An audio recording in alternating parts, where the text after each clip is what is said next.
गंगा नदी के किनारे एक साधु रहते थे। वे न केवल विद्वान थे, बल्कि उनके पास जादुई शक्तियां भी थी। एक दिन वे ध्यान में मग्न थे, तभी बाज की चोंच से एक चूहिया छूटकर उनके हाथों में आ गिरी।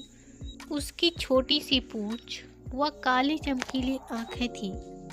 उन्हें वह बहुत अच्छी लगी, पर घर ले जाने से पहले उन्होंने जादुई मंत्रों के प्रयोग से उसे एक लड़की में बदल दिया।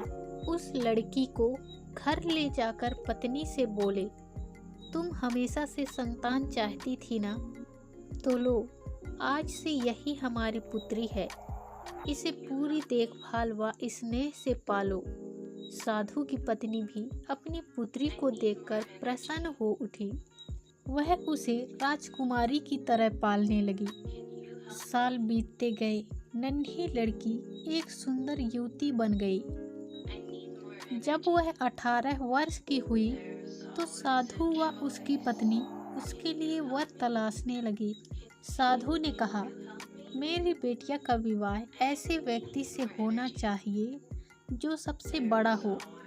मेरे हिसाब से सूर्य ठीक रहेगा। पत्नी ने भी हामी भरी। उन्होंने जादुई मंत्रों के प्रयोग से सूर्य को नीचे बुला लिया।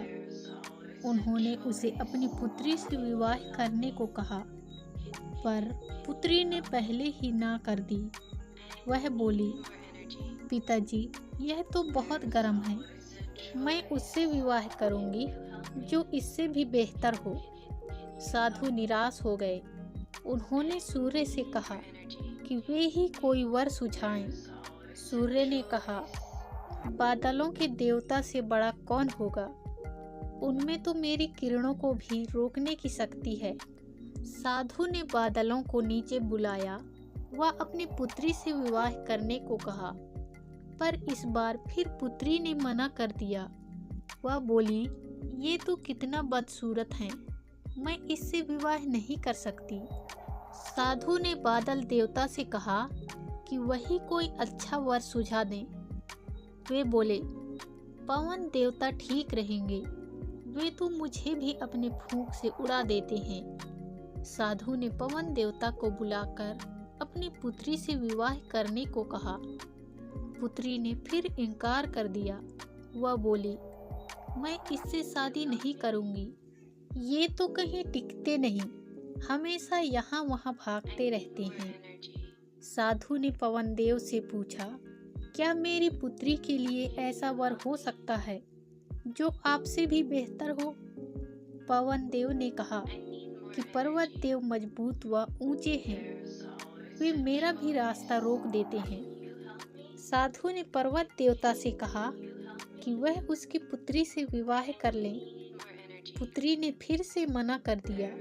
वह बोली, ये तो बहुत लंबे, सख्त व कठोर हैं, मैं इनसे विवाह नहीं कर सकती।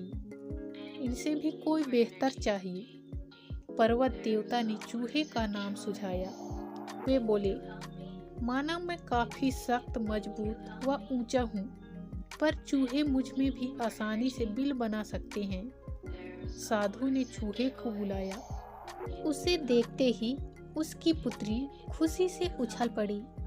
हाँ पिताजी, यही तो है वह, मैं जिससे शादी करना चाहती थी। साधु ने सोचा, इसे ही किस्मत कहते हैं।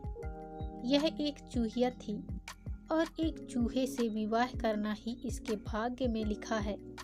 उन्होंने जादुई मंत्रों के प्रभाव से पुत्री को फिर से चूहिया बना दिया।